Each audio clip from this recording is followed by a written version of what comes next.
What's going on, everybody? This is John Jake Gaming on the mic here, coming at you with a brand new episode of the FCS Dynasty here on NCAA 06, the greatest college football game ever made.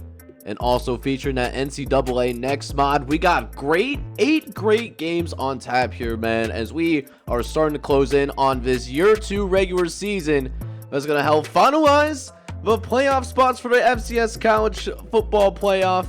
So you're not going to want to miss a single thing, man. 8 games on tap. Going to be a great episode, and I hope you stick around for the whole thing. Hit that like button. Hit that subscribe button as well if you do happen to be brand new to the channel, as well as we will go ahead and get things underway as this kickoff will officially get week number 13 action officially underway as Akron gets the kickoff. And how about this? Starting with a bang, as that man is going to be gone. Everybody taking a look at his numbers, because that's all they are going to see, and that's all they are going to touch, as Akron is going to get on the board first here, a 7-0 lead. As now we'll go ahead and see the Zips of Akron going to work. Huge touchdown pass over the middle of the field. Touchdown Akron. Make it 14-0 early, as Jones had all the space in the world and turned that into a really big play. But now we'll see if the Ohio Bobcats, they can strike back, and sure enough, they do. They will also go ahead and get themselves on the board. They are fighting for their life here, as a loss here today will likely remove them from the FCS playoffs conversation. So they really need this win in order to just stay alive. So does Akron. They currently sit on the bubble as well, as we see not one kick return for a touchdown, but all of a sudden we're in a Drake song, because we're going back to back with this guy, as we see 2 kickoff returns, both of which ending in touchdowns. So needless to say, it was an extremely fast start for the Akron Zips, but Danny Graves, he's going to help his guys get right back into this game, as we get a beautiful touch pass down the sideline by Graves. Drops it right in the bucket. It ends up being a 78-yard touchdown pass that will help the Bobcats to a degree get back into this game. And not to mention, they will even do as much as cut it down to just 1 possession, as that is a nice throw in the corner of the end zone. But it will not be enough, despite the fact that Ohio, they actually do end up getting a safety in the 4th quarter as well. But they can't muster to come back soon enough, as Akron, utilizing that first quarter hot start, they cruised the rest of the way, and it was just enough. By the sliver of their fingernails, it was just enough to win this ball game. And Akron now going to be 8-2 on the year, while Ohio falls to 500, likely being eliminated from the FCS playoffs. But now we jump into the game of the week here in week number 13, as we got 2 teams in the top 15 going up against each other, Ball State and Central Michigan, as both teams are fighting to stay alive. Neither team necessarily out of it just yet, but a win here would help them remain in the hunt to go to the MAC Conference Championship game and fight for that automatic berth that will go ahead and take them over to the FCS playoffs.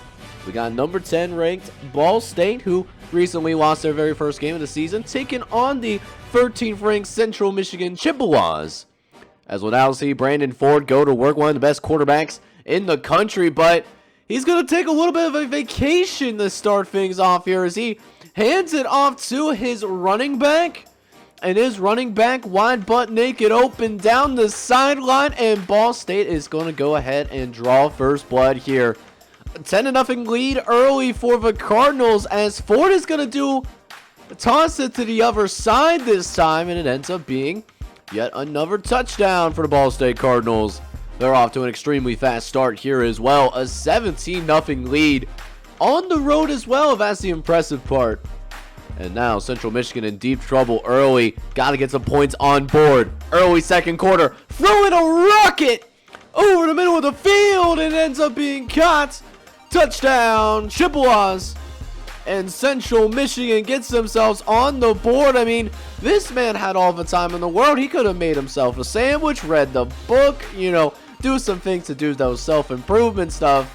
Shoot, I could have made a read on that one, and I'm not even a quarterback. I was a Division III cross-country runner. As that is going to help Central Michigan get back into this game. They're only down by a field goal. But now we go ahead and jump into the second half here. Score still remains the same. It's a 17-13 affair as Central Michigan has to go ahead and punt this football away. Gets it out to their wide receiver. He's a stud muffin, and he's going to take it all the way into the end zone. Touchdown, Ball State. And the Cardinals pull away here a little bit. Now a 10-point game as we get into the fourth quarter. Ford looking for the dagger, and he gets it out to Granger, who just mosses the poor DB who was supposed to guard him one-on-one. You simply cannot do that against an impact wide receiver like him. Back with the end zone. Beautiful throw. And it was barbecue chicken. As it's now a 31-14 lead for the Ball State Cardinals. As Central Michigan trying to mount a comeback. They do find the end zone a little bit here as they will go ahead and get a touchdown on the board once again. But if they don't get a stop on defense, it's going to be barbecue chicken though. A 10-point game with 2 minutes left to play. They have to keep it a 2-possession affair.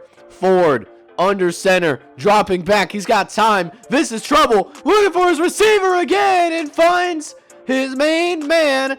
His main squeeze in the back of the end zone, and it is a touchdown for the Ball State Cardinals.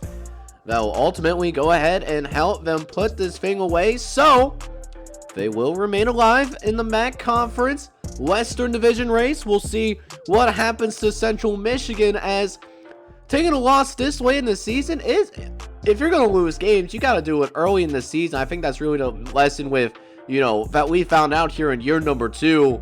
Because that now takes Central Michigan down to 7-3, and, all of a sudden they looked like a lock not too long ago. Now they might be on the bubble in terms of going to the FCS playoffs. Speaking of that FCS playoff hunt, let's go ahead and check in on the number 21 team in all of college football right now, the Southeast Missouri State Redhawks. It's going on the road, taking on the Youngstown State Penguins, who are experiencing their senior day here at Sam Brawl Stadium. As Southeast Missouri State, they are not in the hunt to win the conference championship. That is all Tennessee State right there. But a win here for the Redhawks will definitely help them solidify an opportunity to go to the FCS playoffs as an at-large team. And that's a bigger deal for the Big Ten Conference, because last year they did not have any teams make it there besides their AQ qualifier, Tennessee Tech, which, Tennessee Tech falling off, that's a different story. But Glenn Williams going to get his guys off really well here, as Glenn Williams throws a nice pass, first pass of the game, get it right down the sideline, a 25-yard catch that will get Southeast Missouri State in really solid territory, as Williams looking downfield once again and in double coverage. And he mosses both defenders as it goes for a touchdown. Southeast Missouri State going to go ahead and take an early 7-0 lead. That's just right in the bucket, really. That had to be absolutely perfect for any chance of it to be completed. And that's exactly what we saw, man. And not the same accuracy that we would hope to see in Andre Downing, the starting quarterback for Youngstown State, as Eric Davidson is able to go ahead and pick this man off. And the Penguins struggling out the gate here early. Not only do we give up an opening touchdown, but not only that, we also see Southeast Missouri State possibly, locking things down on defense, and it just opens up big running plays for their star running back, Scott Parrish. And Scott Parrish is able to follow his blocks and get a good set of yardage there.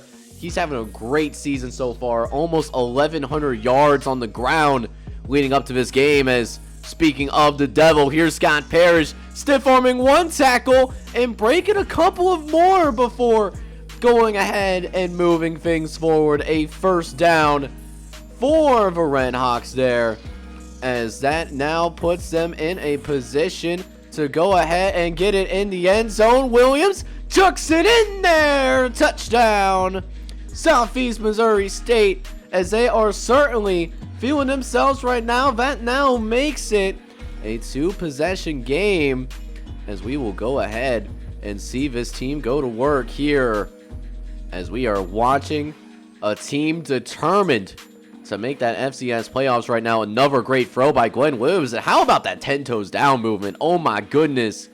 As now running it up the gut, and it's going to end up being in the end zone. The fullback going to run it in as well. It's now a 21-0 affair, as not only is they looking pretty solid on the offensive end, but not only that, but they are also still pitching that shutout. And it helps when Glenn Williams, he's just on fire right now, as that's another huge play down the sideline. One-on-one, going up against the safety, and the safety just doesn't have the size. He's not big enough. He needs to get in that weight room more. It is now the third red zone trip of the day for the Red Hawks, as they go back to the fullback, and that fullback is going to go ahead and double dip a little bit more, as that will now make it 28-0 in favor of the Red Hawks. As if it doesn't get any worse, Andre Downing, he's going to get intercepted once again. This is Dante Snyder, who actually is going to go ahead and get his very first interception of this entire season so far. Is happening in the final home game for the Red Hawks, as Youngstown State is just desperately trying to get literally anything going right now, and it just not has happened that way, as not only the offense playing well, but the defense forcing 3 turnovers in this ball game, and it has been an absolutely exciting affair, as Southeast Missouri State, they look like an absolute lock to go to the FCS playoffs. They will finish the regular season here 9-2, ranked in the top 25 as well, and although they do not have that automatic qualifying spot to go to the FCS playoffs, again, that does end up belonging to Tennessee State. I would not be shocked whatsoever if Southeast Missouri State gets an opportunity to play for the national championship as an at-large bid. Speaking of those potential FCS playoff spots on tap right now, let's go ahead and check out another team trying to make sure that they get in regardless of what happens in the conference championship games. Georgia Southern, the number 14 team in college football, going on the road to play against Florida A&M, which, you know, is a younger program. They do have the most custom prospects out of everybody in this series. You know, talking about guys like Double K Williams, Benito Zimmerman, Willie Reed Jr., Quay Davis out on the outside as well. But it's going to be really interesting to see if Florida A&M, you know, this late in the season, if they still have any competitive spirit left. It's been a really not so great season, and just from what I can see early, it could really very well be a long day for Georgia Southern, as that man's jersey, it is still clean as can be, as Pennington is going to basically strut his stuff all the way in the end zone, and Georgia Southern only taking a few seconds. I just got settled back in the chair. It's going to be a 7-0 lead, as we know what this offense is capable of. Albert Miniacci and Ikeda Woods, man.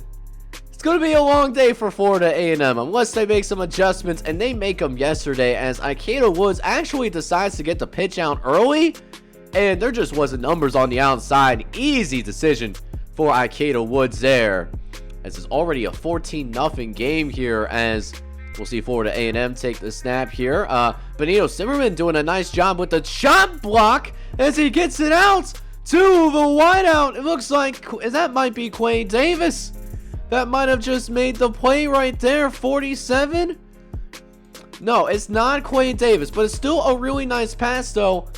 I actually don't know who that is, to be honest with you, but it does set up the first scoring opportunity for Florida A&M, and that is definitely going to be needed, as Kevin Sutton's going to have his hands full here today. Probably will not get very much help from the defense, as Sutton, trying to get the first point of the game, gets hit as he's thrown, and he's going to be intercepted in the end zone as Tyrell Willis is going to get his fifth interception of the season. And another bonus possession for Georgia Southern. And this rushing attack, absolutely merciless. Ikeda Woods is absolutely dogging these dudes right now. You want to talk about a raw dog early? We are certainly getting one here as Georgia Southern is soaring over this Radwards defense right now. 21-0 lead as Ikeda Woods, again, not really getting touched. And here's the crazy part in all of this. We are still in the first quarter right now, and it's been all Georgia Southern all game long. As now, Miniachi, he's already got a rushing touchdown. How about we go ahead and add a special teams touchdown, strutting that stuff down the sideline, and it is 28-0 in favor of the Eagles. And there's still 3 quarters left to play. It could be a long one here, man, if they don't get it together, as Miniachi got some space on the outside, but at least it doesn't end in a touchdown. That actually brings his yards per carry down. But still, 30 yards a carry for Albert Miniachi. Absolutely bonkers stuff. And it gets the Eagles in the red zone where Ikeda Woods does all of the work. Everybody going to the left. He goes to the right. And it just turns to a number of games after that. And Ikeda Woods adds yet another touchdown on the board. 35-0. It's not like Florida A&M hasn't moved the ball downfield. They just haven't had any big plays yet. There's one right there, and that actually does go to the true freshman Quay Davis, who comes down and makes the catch. We'll see if they go back to him, though, on 3rd and long. As Kevin Sutton, he fumbles the football. His hand was not going forward as we were going ahead and, watching him deliver that pass. And unfortunately, it just lands in the hands of a Georgia Southern defender. You want to talk about bad luck? That certainly fits that bill. And another bonus possession for the Eagles as they hand it off to Albert Miniachi, who's got some space on the outside, and he's going to be gone like a girl in a country song. Touchdown, Georgia Southern. And it is just an absolute bloodbath going on right now. It is 42-0. We're not even at halftime yet, and it's a 42-point blown lead. Just absolute destruction of the Florida A&M defense, and they're not even done yet. They still have the starters on the field. That's the crazy part. They have no mercy as Ikeda Woods in that 2-minute drill. Something that we haven't really seen in this game, ironically. We saw a pass. We saw a pass from Ikeda Woods, and it goes to perfection. The 5'6" quarterback throws a dot to the outside, and it leads to a touchdown. 49-0 at this point. As now we go ahead and see the ensuing kickoff. Can Florida A&M do anything right? And wait a minute now. We might have a little glimmer of hope on the outside. Taking it down the boundary. No flags. And Florida A&M is finally going to get on the board. So at least it's not going to be a shutout. However, that being said, though, anything that you can do, I can certainly go ahead and do a little bit better now, as we'll go ahead and see the ensuing kickoff that happens right after the Florida A&M touchdown. And it doesn't even take a full half of football, but Georgia Southern, they get a 50 burger on the board, and it ends up being a 79-21 victory. However, Zimmerman in the loss did at least play his heart out. So with Georgia Southern having their convincing victory and keeping themselves in the hunt for that top 8 seed in the FCS playoffs, we'll see if New Hampshire can garner the same level of convincing victory. They go on the road here. They're taking on a slightly better team in Norfolk State, who comes in 3-6 in this one, as all New Hampshire needs to do to go to the conference championship game, they win this game, and they will get in because they do have the tiebreaker over James Madison. However, if New Hampshire finds a way to lose this game somehow, James Madison will actually be the ones going to the conference championship game this time around, as we go ahead and see if Norfolk State can pull off the upset, even though they are missing their starting quarterback, PJ McNair. So their backup quarterback, Rosario's in the game. He's going to have to find a way to outduel this guy, Montoya of Carlos, hitting it off early. A 67-yard touchdown pass that will get the New Hampshire Wildcats off to an expected 7-0 lead, as Carlos Montoya, he was throwing off the back foot too and just really let it rip there. As now Montoya showing full command early, as his guys are getting plenty of deep balls on this Spartan defense early. That was a little bit of a stutter step as well to get him into a good field position. As now Carlos Montoya trying to lead his team to a second touchdown in 2 drives. Looking over the right hand side of receiver, diving for the end zone. Touchdown Wildcats. As New Hampshire keeps things rolling here, they will take a 14-0 lead here early. And so far, things going just about as planned here. We're seeing New Hampshire dominate early, as we'll see if Norfolk State can get something going with their backup quarterback. And oh boy, it is certainly not looking good. Plus, there's even a flag on the play as well. We'll go ahead and check out the flag and see who it happens to be up against, and it's against Norfolk State. An inadvertent face mask is going to get them even closer to the touchdown. So now New Hampshire starts at the 34-yard line. Great field position for Carlos Montoya, who gets it out on the perimeter to Bobby Young, and that is just some beautiful footwork in order to get that thing into the end zone. Touchdown Wildcats.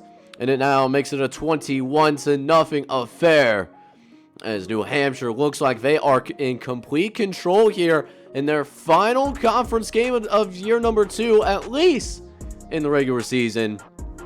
So we'll see if Norfolk State can do something here on senior day to prevent the blowout, but it's not looking good. It is not looking good whatsoever, as Matt Walker, who that's the first time we called his name today, he's going to get an interception, and it sets up basically another red zone opportunity off rip for the New Hampshire Wildcats. Already a 21-0 lead, and you give them yet another opportunity to put up easy points on the board. As now Carlos Montoya lines up under center. It's a play action, has some time, looking over the middle of the field, and it's double trouble, as it's Bobby Young able to moss a defender in the middle of the end zone. And you can certainly hear a squirrel fart in this stadium, because it is just absolutely stone cold quiet right now. And it now makes it a 28-0 lead, as now we jump into later on in the game, and Carlos Montoya actually is gonna make his very first mistake. Okay, maybe they're showing just a little bit of life there, as Adam Johnson does get the interception off the overthrow from Carlos Montoya. He who has been absolutely brilliant today, but you know, he's a little bit of a gunslinger sometimes, and that does mean a little bit higher in terms of interceptions.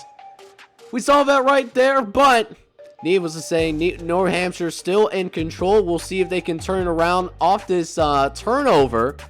As we jump in late in the first half, Norfolk State still have not put up any points on the board yet, as Rosario gonna go ahead, run down this clock a little bit, get it out to their tailback, who's got some blocks, and now it's a foot race right up the middle of the field. Is he gonna be caught? No, he won't.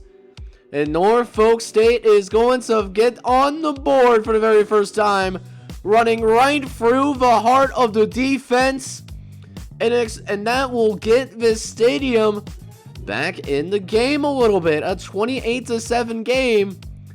So down by 3 scores, but the Spartans carrying just a little bit more momentum going into the halftime locker room, and they get the ball to start this second half. Oh my!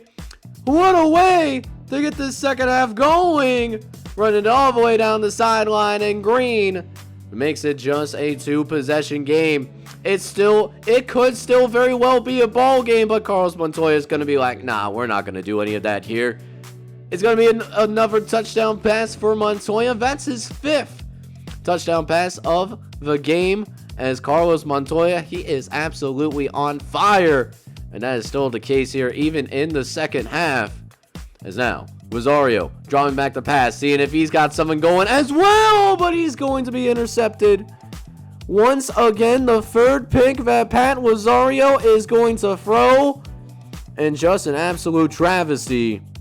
As I thought Norfolk State, they were going to find a way to get back in this game. But wait a minute now. Adam Johnson gets interception number 2. Hold up. Wait a minute.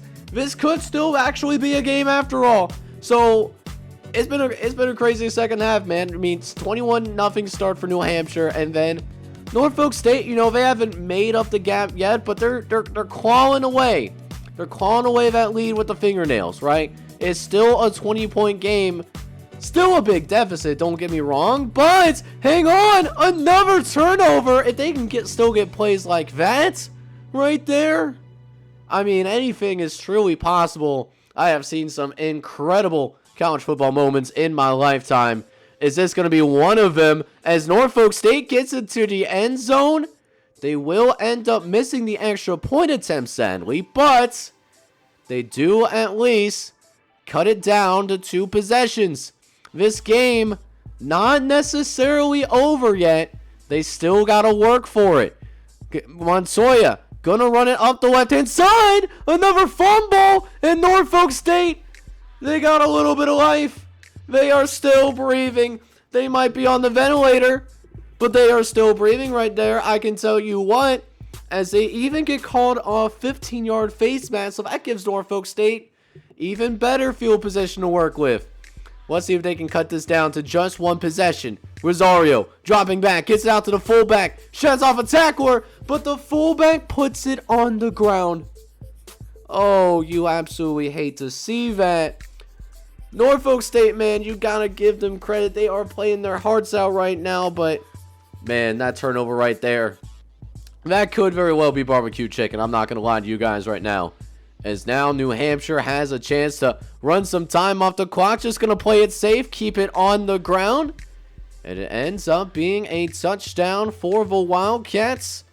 And a little bit of a scare, surprisingly. I thought this was one of those games where we would have to cut out a little bit early. You know, move on to the next game. But, hey, got to give credit to Norfolk State. They put up a fight. They really showed some resilience. But that 28-0 deficit that was originally built by New Hampshire, it did turn out to be just a little bit too big to overcome. And New Hampshire, while it was a little bit more drama than maybe what they would have wanted, not only do they keep themselves in play for that top 8 seed, but in addition to that, they do clinch a trip to the conference championship game. It'll be interesting to see who they will go up against. So speaking of the New Look ACC Conference, we'll check in on another team that was eliminated from the conference championship contention. James Madison, who, you know, lost their 1 game early to New Hampshire. But now, you know, they've been rolling as of late. You know, number 4 in the country. They are in play for a first-round bye. So you absolutely love to see all of that stuff. And now they go on the road, take on the San Jose State. And we're going to get a good look here at Kenny Raymer. He is in that Heisman contention. He's in that conversation. He leads the FCS not only in passing yards, but passing touchdowns as well. But still sitting in 5th place in terms of that. So looking for a big performance in order to solidify their standing and win that Heisman Trophy. And this will certainly help a little bit. First drive of the game ends in a touchdown, not only for James Madison, but also for Kenny Raymer as well. Touchdown pass number 38 on the year. He's been balling out early and put some pressure on Greg Sales and company as Sam Houston State. They just early in the game looking absolutely outmatched. James Madison, you know, they brought in some really great athletes. They brought in the number 1 recruiting class in college football last year. And those freshmen, they are making an absolute difference. Just flying all over the field as 14-0 lead And Sam Houston State's defense, not necessarily known as a reliable unit, but there's an exception right there, though. As a team that ranks 98th in total defense this year is able to do something rare. Get an interception off of Kenny Raymer as he was looking for Kevin Crum there. That will be just his 6th interception of the year, but doesn't lead to any points for, hang on, San Jose State. And we see a fumble on the field. Surprised that it's not considered kick-catch interference, but it will be inside the 5-yard line as Raymer looking for 39 and is going to get it courtesy of the tailback coming out of the backfield. Touchdown, James Madison, as Kenny Raymer now closing in on 40 touchdowns. And that would be, it's been an excellent year for Kenny Raymer, but he's got his eyes on the prize. As now 21-0 lead here. Raymer still in the game, trips to the left, looking, fakes the toss, goes it towards the end zone, and ends up finding David Forn once again. That is a true freshman, by the way, and he's closing in on 1,000 yards on the season. But a little bit of a break from the passing game, though, as this tailback is going to go ahead and find the end zone. Touchdown, Dukes. And a 28-0 lead here. As now, Raymer dropping back again. He does get hit as he's thrown, but he finds David Forn once again. Just insane size from this true freshman, and he is using all of it right now. This defensive backfield for the Bearcats, they do not know what to do with this man right here, and they don't know what to do with the 5-star true freshman Jody Gentry back from injury, and he's back at it again with the white Vans. That's for sure. A 35-0 lead as Raymer looking dominant, but he hasn't been perfect. He does fumble the football here to start this second half.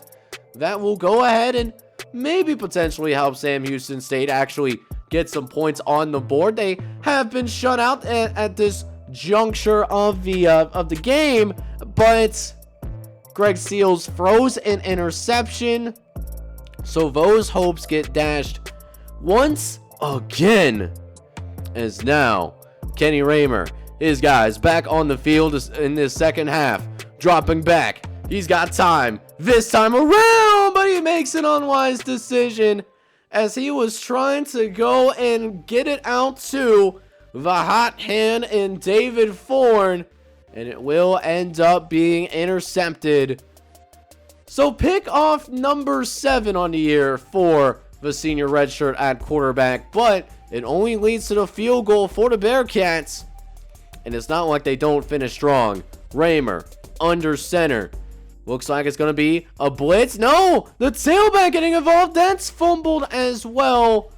So the defense showing some resiliency here towards the end of this game. But this game was already decided in the first half. And James Madison able to cruise in this one. They will score 17 unanswered in the fourth quarter in order to win this one by a final score of 52-3.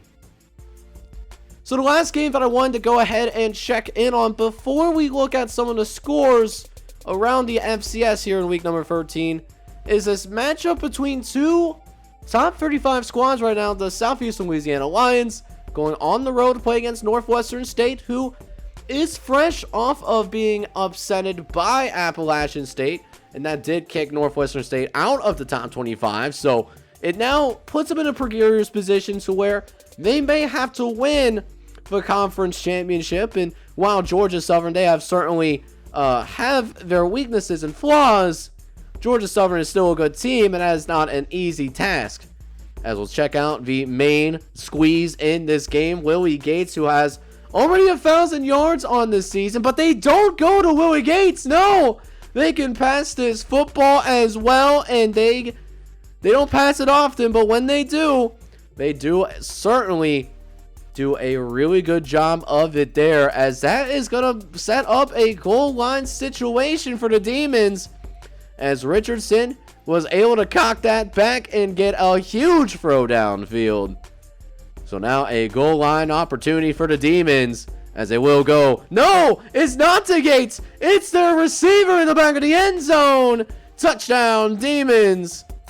Willie Gates was the perfect decoy there as they were all focused in on him. And it sets up some, some space to get some playing space, some room for this quarterback to make a good throw and continuing to make good throws and good decisions as Derek Richardson already with over 100 yards passing. So very interesting. We'll see if Southeastern kind of leans towards the pass a little bit, or will they continue to focus on Willie Gates, who just stiffed on the man into the next dimension. He doesn't know what day it is. I don't even know what's going on. I got the barbecue on the titties, but it's going to end up being a touchdown for Northwestern State as that man is rocking and rolling. 14-0 lead as we jump in later in the first quarter, as we will go ahead seeing this ball punted away here, and they kick it back to Willie Gates. He's already got a rushing touchdown. Is he going to add something to the special teams? And sure enough, he does. Touchdown, Demons. And this team, I'll tell you what, it is certainly on that Demon time right now, as that now makes it 21-0. As here we go, late in the first quarter, we'll see if Southeastern can do something here. But David Roberts comes screaming in from the corner, attacking from that blind side as well. I'm surprised that pass did not end up getting fumbled there. But now, 3rd and 7 coming up. They need a big play. Jackson looking over the middle. He's going to toss it, but it's going to be intercepted. So not only is the offense going to work, but so is that defense as well. Although we do have a penalty on the field, and it looks like it's going to be a 15-yard face mask called on Southeast Louisiana. So not only do they get the ball, but they get ideal field position inside the 30-yard line. And Richard is going to go ahead and cash it in, get it into the true freshman at tight end, Aiden Rose, who is going to, he has that matchup advantage just from being significantly taller than that defensive back, and that will make it a 28-0 lead. As hang on now. Oh, he tried to scoop it up instead of fall on it. He tried to scoop it up so that he can get that free touchdown. No one was going to touch him if he scooped it up, but he forgot about that football. He forgot about what he was doing in terms of end zone celebrations and just forgot about that football. So now 31-0 game. Richardson, we know he's feeling himself so far. Does that continue? Not necessarily, as he was trying to target his big body tight end, Aiden Rose, the true freshman. And this time, not ideal results, as Southeast Louisiana, they are going to go ahead and get the football back, as Chaz Jackson still looking for the first points of this game, and that's intercepted too. Just this defense absolutely flying around right now, making some plays on the defensive end, as that was a heck of a dive. Is now still midway through the third quarter here, and still a 31-0 lead. Richardson dropping back, looking over the right-hand side. He's going to yeet it, and he's going to find a receiver. Huge play downfield as Richardson, he saw his receiver, made some space, and made the defense pay for it. As now, 2nd and short, looking over the middle, and it ends up being caught. Touchdown, Northwestern State. Willie Gates, not as much of an impact as I thought he would be here today, even though, to be fair to him, he does have a couple of touchdowns, but it's 38-0. Chaz Jackson, who finally gets his act together a little bit. They will finally get themselves on the scoreboard. So, at the very least for Northwestern State, they won't be shut out. They do have that going for them, but it was too little too late, as those 38 unanswered points by Northwestern State, they were able to cruise off of it, and they win 38-20, which might actually get them in the top 25. So while we haven't really seen any shocking results within the gameplay, that can't be said necessarily in terms of the results that we saw unfold in the simulated games. We'll start off with the games that happened, on Friday night. We got Southern Illinois taking on Western Illinois, a little bit of a rivalry game, and Southern Illinois dominates in this one, winning 46-16. That helps improve the Salukis' record to 3-7, while Western Illinois falls to 2-8. But here's where things start to get really quirky. Weber State, they were control of their own destiny to make it to the FCS playoffs. Now they might be in some danger now, as Sacramento State is going to be, spoiler, winning 20-17 in overtime, which means Weber State might fall out of the top 25 for sure. As for Temple, though, Temple did take care of business on the road against Rhode Island, but Temple Owls did end up winning 42-0, as Rhode Island will fall to 3-7 here in year number 2. Utah State, however, is going to suffer their second loss of the season, as New Mexico State is going to blow the doors off the Aggies, winning 51-13. Utah State, this is an embarrassing loss. We'll see how far they fall in the top 25 rankings. Furman, meanwhile, trying to finish year number 2 strong as they took on their rival Appalachian State. And the Furman Paladins look great in this rivalry special, winning 43-7, trying to finish that year strong, while Appalachian State falls to 500. North Dakota State also ensuring that they do not get upset again as they win 42-7 on the road, as the North Dakota Fighting Hawks will finish year number 2 without a single win on their resume. But that is not all in terms of upsets, as the number 2 team in college football, Eastern Michigan, they are actually going to lose to the Buffalo Bulls here. They lose 32-31, so in dramatic fashion, this is the second loss for the Eagles, while Buffalo is now 8-2. Tulane, however, does not have the same misfortune though, as they took on the Towson Tigers in Conference USA play. And the Tulane Green Wave improved to 9-2, winning 23-7 against Towson. SMU also doing the same thing in Conference USA play as they took on the Charleston Cougars. They win by a final score of 41-10, as Charleston will finish year 2 as a 1-10 squad. Idaho also doing the same thing in WAC action as they took on the San Jose State Spartans. They win a shootout 45-38 as the Vandals are 8-2 now in year number 2. UL Monroe also just arrived in the AP Top 25. They take care of business against their rival, the Ragin' Cajuns, and so they'll finish the year 9-2. We'll see if that's enough to make it into the FCS playoffs. Now, Northern Arizona, they had an opportunity to get into the top 25 with a win against Montana State, but that doesn't happen. Montana State, matter of fact, is going to blow the doors off the Lumberjacks. Montana State wins 47-13.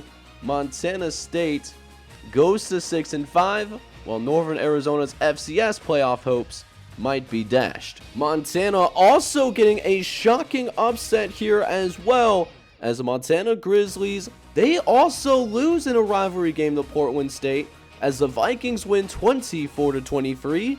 Montana just might be falling out of the top 25. Speaking of upsets, Florida Atlantic is going to lose their very first game of the season. Florida International beats their rival by a field goal, winning 24-21. Eastern Carolina, however, will not experience the upset bug, as they went on the road to play against William & Mary and take care of business, winning 45-7, as they'll finish the year 2 regular season with a 10-1 record. And now we jump into the game that you have been waiting for, the thumbnail matchup. Grambling State taking on Alcorn State, who have been absolutely streaking in the second half of the season, as Alcorn State and Grambling State are now playing for the opportunity to play in the Big 12 championship game. As we saw, Grambling State, they still have a chance to get in despite the fact that they are 4-6 on the year, but Alcorn State, they are led by their devastating duo, Travis Wilkerson, and of course we can't talk about Alcorn State without Michael Horn. Top 5 in receptions, top 3 in yards. Also finding the end zone, and he is also in that Heisman race. He's now up to number 2 right now in the Heisman conversation. He could win the Heisman.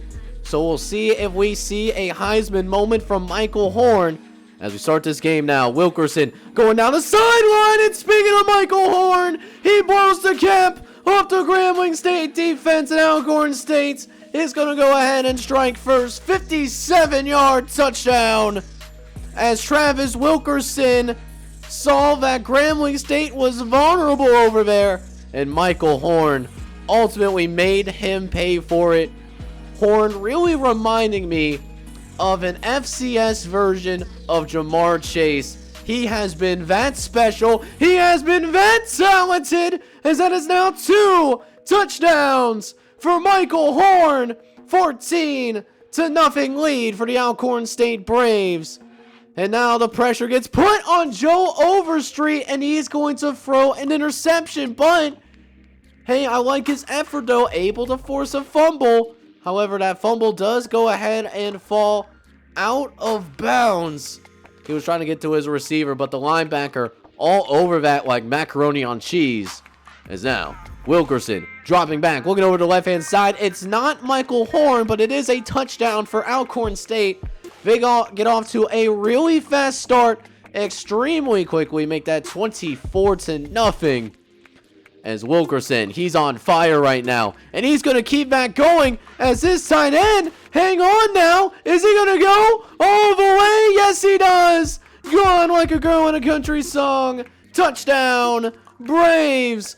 And Alcorn State, this entire stadium, it is so loud in here, it might bust my eardrums. They are that electric for their football team right now.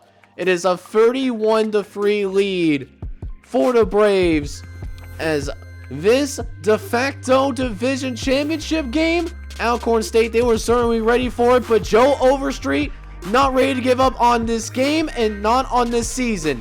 Not yet, as Joe Overstreet able to get it out to his tight end, and his tight end, he is going to be rumbling and stumbling downfield for a huge gain. Can Grambling State finally go ahead and get some points on the board? Tailback gonna run in the end zone. Touchdown, Grambling State. That will cut it down to a free score game before we go into the halftime locker room. As now, 31-10, Grambling gonna have the football back once again, and Joe Overstreet is going to go ahead and throw yet another touchdown. This game certainly not over. Not yet. As the ensuing kickoff here late in the third quarter, Grambling going to go ahead and kick things off to Alcorn State. Michael Horn not receiving, but he's going to set some nice blocks downfield to make sure that his teammate is going to go ahead and get it all the way in the end zone. Touchdown, Alcorn State. And the lead gets stretched back up to a three-score game going into the final quarter of play. Overstreet looks over the right-hand side. And man, if you guys like offense right now, this game in particular is the one for you, man. I hope you guys got the track cleats out, because we got a track meet right now. Overstreet under center, dropping, looks to the left and gets it out to the backup tight end. Converted offensive lineman showing some love to the Hog Mollies, who was reported as an eligible receiver. But there's just simply too much firepower that Alcorn State has right now in order to get back into this game. If only Grambling State got their offense going a little bit sooner, this game would be more competitive. But Travis Wilkerson, he's on something else, man. He's having a phenomenal season as well. Him and Michael Horn, a 45-24 game, is now looking to the right hand side. It's intercepted. The defense does something too, and it's a 50-burger as Tony Duchette, first interception of the season, and it goes in the Big 12 North Divisional Championship game. And that could very well seal the deal, and it does. Alcorn State they finish the year 8-3, and we don't know who's going to come out of that division between Texas Southern, Western Carolina, or the other Southern team. But we do know this: Alcorn State, when that Big 12 Conference Championship is coming up, we'll see these Braves in there. And I bet you right now we are going to see some major fireworks when it's all said and done. I'm already looking forward to the Big 12 Championship. So we have seen several upsets here in week number 13 that I'm sure are going to really shake things up in the top 25, as well as really have an impact on which teams make the FCS playoffs. So without further ado, let's go ahead and check in on these top 25 rankings. Of course, top 5 looks pretty stable for right now. San Diego State still number 1 in the country. North Dakota State moves up to number 2, and then James Madison moves up to number 3 in the country. Both of these teams, of course, both have one more game relating. Now, as for the other teams that are in the top 10, New Hampshire now joins those top 10 ranks as well, coming in as the number 9 team in the country. They have one more game against New Mexico State. And then Georgia Southern is done for the regular season. Despite being 8-3, they are the number 10 team in college football, and they do have a legitimate shot of getting a first round bye. As for Eastern Michigan, their 1-point loss to Buffalo, that knocks them down 9 spots to number 11. They're still looking good for the FCS playoffs, but outside of that first round bye range.